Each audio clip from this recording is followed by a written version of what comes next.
I just can't get enough of this show.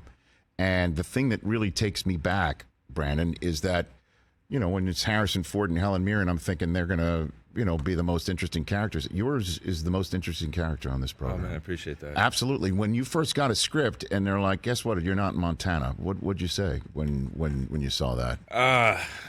Yeah, it was a little overwhelming, because you're thinking, okay, Harrison Ford, Helen Mirren, I'm going to be on the ranch and kind of continuing where we left off with 83. And then Taylor's like, no, man, you're going to Africa. Right. You're like, oh, like Africa. And you're like, oh, yeah, no, you're going to Kenya, you're going to Africa, you're going to Malta. Yeah, so it was definitely a little intimidating at first, but we settled into it, and I'm just excited to get back to Montana, honestly. So I guess let's take it one step at a time here, because you did shoot in Africa in this show, right? Yeah. Was that your first time in Africa? Oh, yeah. Yeah. Okay.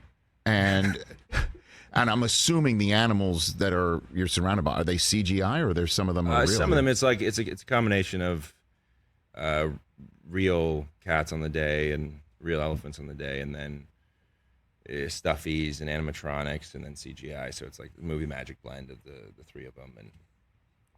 Okay, so you had a meeting with Taylor Sheridan before taking this role? You did? Not so much a meeting, no. I mean, you do your audition, your tape, and then he flew me to Jackson Hole to test and read with him. Yeah. And that was the first time I had met him.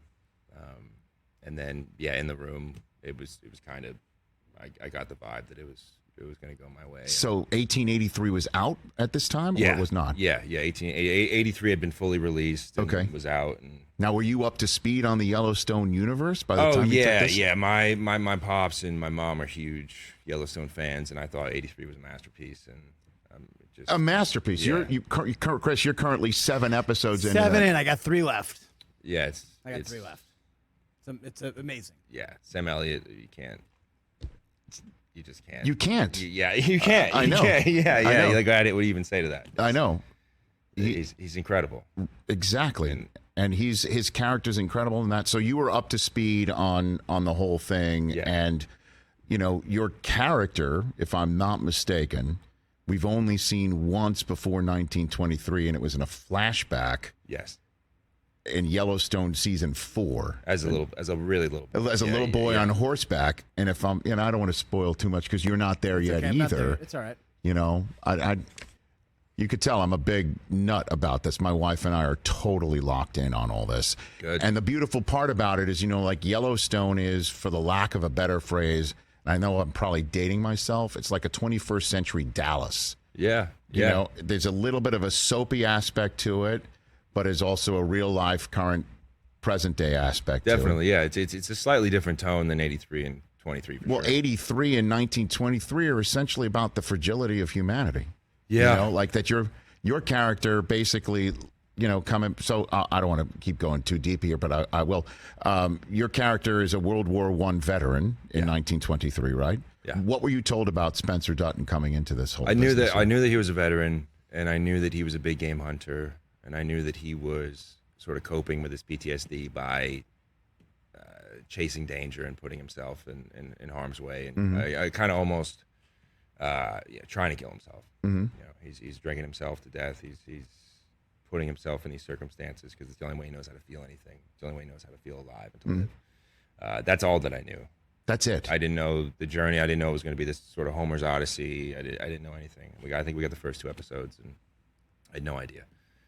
You mean the first 2 episodes in a script form? Is what you're saying? Yeah. When I initially read for the role, that's all we got, and then we were 6 weeks into cowboy camp before we got any other episodes. Right. So it was the whole cast is kind of learning where this is going as we were getting into pre-production and prepping for to shoot the thing. So we were like fans waiting to know where it was going and what was happening. Correct. So did you know at the time you would wind up with a love interest at some point in time? Or did you know that going into this thing? I knew in episode 2 when they met that it was going to be significant, but I had no idea the journey they would go on and the challenges they would face and just sort of this sweeping epic nature of their journey. I had no idea. Right. I don't know what's happening next season. That's what I'm about to say, because, the aspect of your character, we know again, your brother on the program, who is the young, by the way, Chris, his brother is the young boy you see in 1883. Oh, got it. So, and so we know your brother eventually is going to have, is going to be part of the lineage of the Kevin Costner character in Yellowstone. We have no idea what's going to happen to you. Like, there's no actual, if I imagine the Yellowstone universe, evidence of you. No, I mean, having a life or having kids or having anything like that. There's nothing. Yeah, there's nothing. And I mean, I don't even know, to be honest with you. You don't? No, I don't. And I get asked that question all the time, because everyone's wondering who is the descendant of Kevin's character, right, in Yellowstone, and I don't think anybody knows. So it could technically still be you, is what you're saying. Could be. And only Taylor Sheridan knows. And I don't even know if he does. That's